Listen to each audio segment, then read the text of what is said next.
It's been 12 months since I quit coffee and I have not gone back to it. So a couple of you have been commenting and asking me if I ever went back or what's going on, like where's the 12-month update? Here it is. So it's been over a year since I quit coffee. I actually quit on August 8th of last year, and now it's August 25th as I'm recording this. So it's been a while. And I have a couple of things to share with you in this video and a couple of hopefully like helpful pieces of information as well if this is something that you're going through. It's very challenging in the beginning after you quit, and it takes some time for things to improve. It really does, but they do improve, but especially if you make other lifestyle changes to improve your health, because this can only take you so far if you're also, eating horribly. If you're trying to feel better, obviously you got to do like all the work. You got to do other things as well. I feel like by quitting coffee, it was such a big change for me. It was such a big deal that I did that it really had a positive effect on other areas in my life. Now, as far as my health goes, I have been tested and have had very low levels of cortisol for many years now. And that can leave a person, not feeling well, not having good energy levels. It can cause all kinds of problems. And cortisol is also closely tied to your glucose levels. So those are some things to keep in mind. And I wanted to improve that, fix my cortisol levels if that's even possible. And one of the biggest ways is by quitting coffee, because that really taxes your adrenals and it really has an impact on your cortisol levels. So that was important to me when I quit. But overall, I just wasn't feeling good and didn't have good energy levels when I was drinking the coffee, and I was crashing really badly around 6 p.m. and couldn't keep my eyes open. I messed up my sleep. That sleep turned into a huge issue. Now, a couple of things for those of you who don't know, a couple of positive things I've experienced since quitting. My energy levels are a lot more stable. I'm not an addict. I'm not addicted to anything. I have no addictions, and it's the most freeing thing out of everything that I could talk about. That is the most important thing to me. It's hard to put it into words, but it's just quite a bad experience if you wake up and you need to have this thing and you have to go to the store and you have to get more and you have to always have this drug on hand in order to function, and then you realize you're not even functioning well and you're not feeling well and you feel like trash all the time and you're just so up and down. So I don't have all that stuff going on for me anymore. I don't have all that drama, and I'm also saving some money from things that I used to purchase to drink. Over the years, the addictions have changed from, like, back in the day, it was soda, and then it went to energy drinks. By energy drinks, I mean the V8 energy drinks. They're not like super high amounts of caffeine, but they are plenty. And then to coffee, and then to some yerba mate kind of mixed in, and to nothing. And a lot of people have asked me, like, what have I replaced it with? Water. That's it, just nothing. You don't need to replace it with anything, but I do understand if you're in such a habit that you may feel like you want a hot beverage to replace it with, and there are some options that some people really like. There are actual coffee alternatives and things that taste like that. And I can link to my blog post down below because I have recommendations on those types of things. But other than that, one thing I noticed right away after quitting, and I kept forgetting to mention this in my other videos, my nails started growing very long and very thick and very fast. And a lot of people find that to be annoying. Women often like having their nails very long and thick, naturally. I find that I have to cut them and take care of them and maintain them very, very regularly, like weekly, because they're growing so much. Now, when I think about that, it just makes me think, I can't prove this, I don't know this for sure, but it makes me think that maybe the coffee was blocking some absorption of different nutrients, and that's something that is sometimes visible, with your hair and your nails, if you are doing well or not doing well as far as your health and nutrition and vitamins and stuff like that. So it does make me wonder if I was absorbing things better after getting off of the coffee and what kind of impact that was having. Because if it's having an impact on my nails, it makes me wonder if it's having a good impact on my hair as well. My hair is quite thick to begin with, so it's not something that's easy for me to notice if there's a big change in it. I mean, if there's a big change, I would notice, but otherwise, if it's subtle, I wouldn't. I'm going to be honest, like, it did take me some time. It took me certain, like maybe even 4 full months to really feel like that addiction to the coffee was gone. there were times when I was really longing for that coffee, and even like months into this quitting, you know? So it's not easy, but you just ignore it and deal with it. Now, some people have asked me also if I have any suggestions if they're having problems focusing. This is something that I didn't know was going to happen and I didn't expect. But after quitting something like coffee, your dopamine levels can be affected. And I didn't realize, you know, by having coffee regularly, it really is giving you a lot of dopamine hits. And to not have that at all anymore, some people end up feeling almost depressed after they quit. And I only had that for a short, very, very short period, like a few hours out of one day the week that I quit, where I felt really, really down and just felt really weirdly out of it, like not like myself. And I'm just like in some weird la la land, brief depression like state. And that went away, like I said, within hours, but it's not like that for everybody. And some people have that for a lot longer where they're just feeling really down. So obviously that's really not a very good thing. The only thing I can think of to help boost you up a little bit is to stay active and to do things that you enjoy. If you have like a real issue with depression, obviously like get help for that. But the thing I'm talking about that I experienced was very short-lived and transient, and I mean like a matter of hours. Now, the thing about dopamine though, that has had an effect on me after quitting the coffee, where I feel like something is wrong with my dopamine levels, and I have had them tested previously and they were low to begin with. So some of us are kind of like self-medicating when we're doing different things to try to get these dopamine hits. I've tried to do a lot of things to not promote quick dopamine hits, like not watching short little videos and not doing certain things like scrolling on the phone and reading certain things. So I try to avoid that, although I'm not perfect. It's a work in progress. But when it comes to the coffee, the dopamine, if your dopamine is really low and you're struggling, you may have issues like focusing, and that's kind of a big problem for people, and that's a big reason why people do turn to coffee and caffeine. So the only recommendation or suggestion is something that I have used myself and my doctor has recommended, my integrative health doctor, is that she's recommended taking tyrosine, either 250 to 500 milligrams, you know, and that can help with your dopamine levels and potentially help with you like focusing better. Sometimes people find that beneficial, sometimes people feel nothing from it, but I do take that from time to time, and I even took it today. So if I'm feeling a bit unfocused, I tend to take it. If the effects are there, they are subtle because they are very not well noticed by me, but I still do it to try to support my dopamine levels.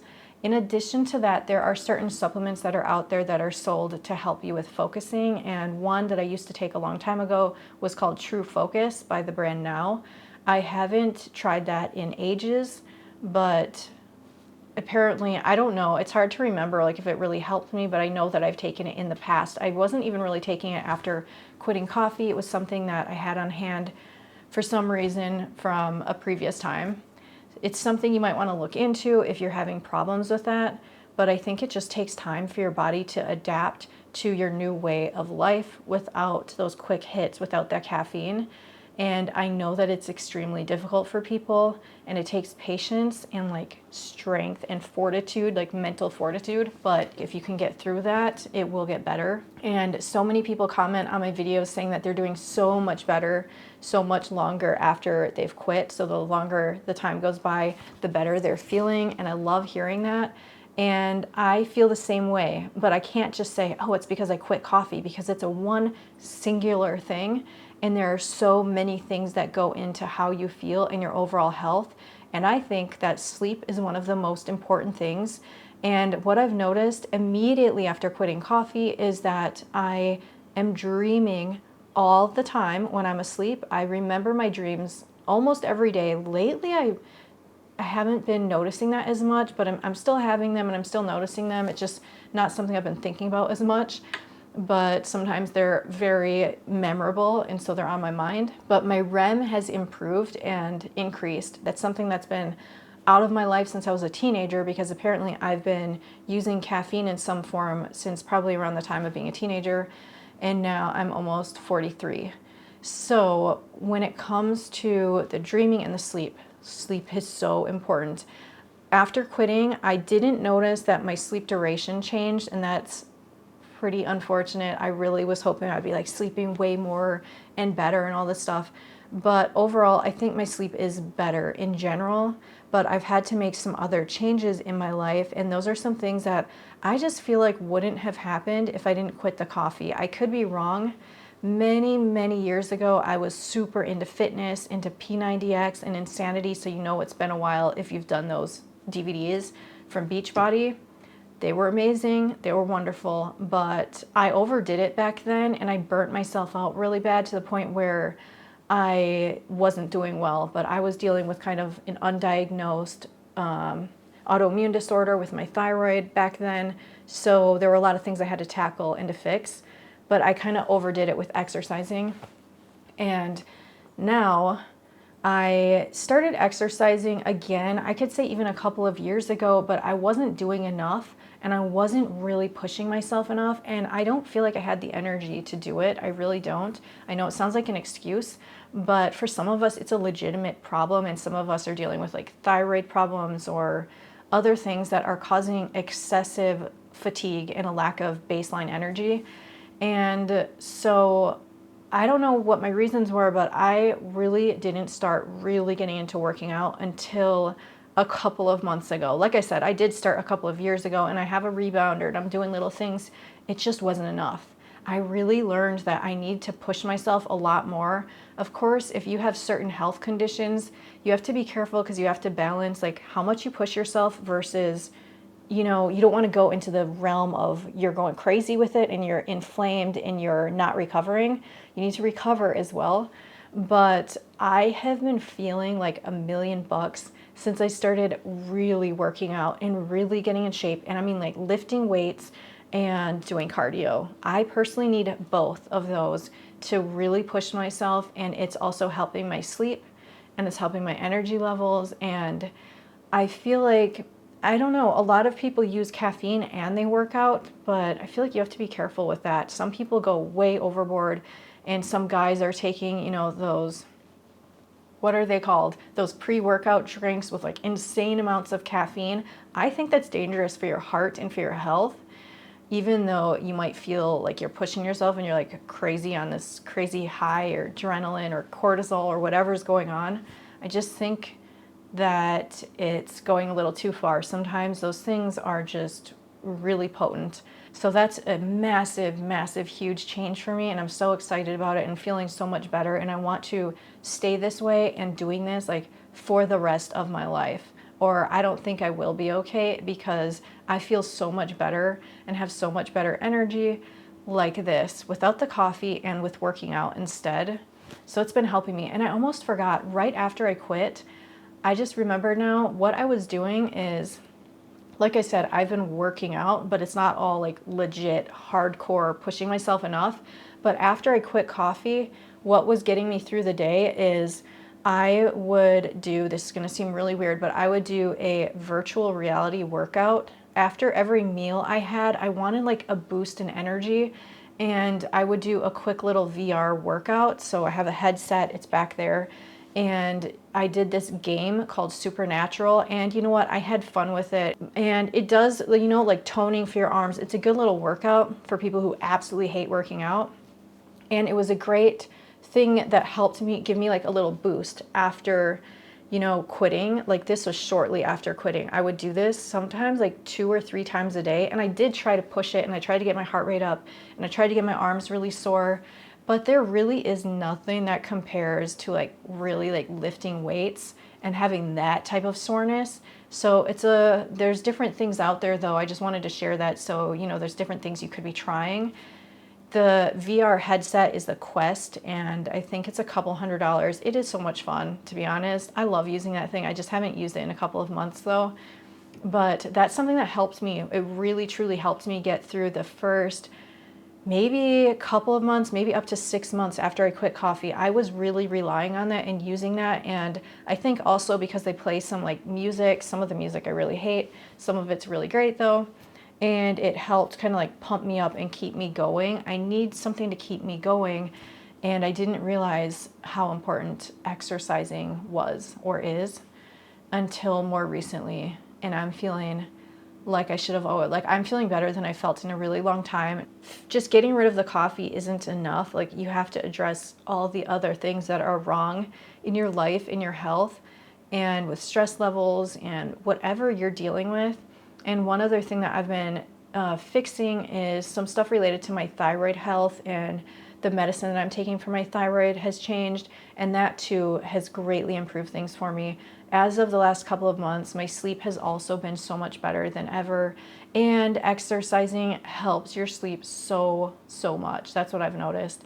So I'm sorry if I sound like I'm all over the place talking about so many things, but I just feel like everything ties together, and it's just crazy because there are a lot of us, you know, especially in America, but really everywhere, where there's a lot of us who aren't healthy, and it's just overwhelming to try to figure out where to start and what to do.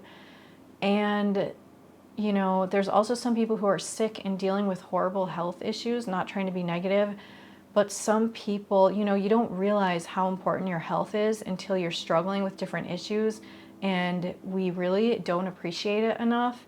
And I think we need to change that and do whatever we can to be as healthy as possible.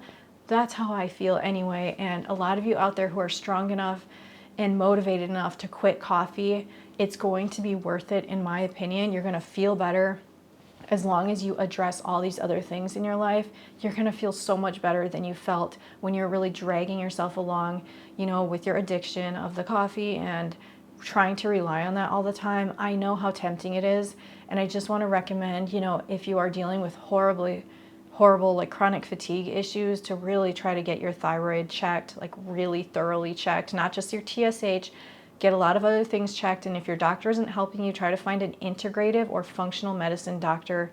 They are so much better than a lot of regular general doctors. Like they're a lot more open-minded and a lot more willing to do a lot of tests that are needed to help you figure out the root cause and address that and try to fix things. So those are some suggestions, because I just feel like a lot of us are turning to coffee because we are so chronically fatigued, we're stressed out, our sleep is horrible, or we're trying to mask or self-medicate our health issues.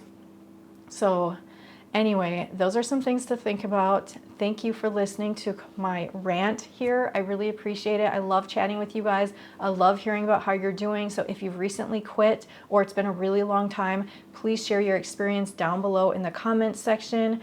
If you didn't know this, my name is Holly. It's nice to meet you, and welcome to my channel, Life in DIY. Please subscribe for more videos, and take care.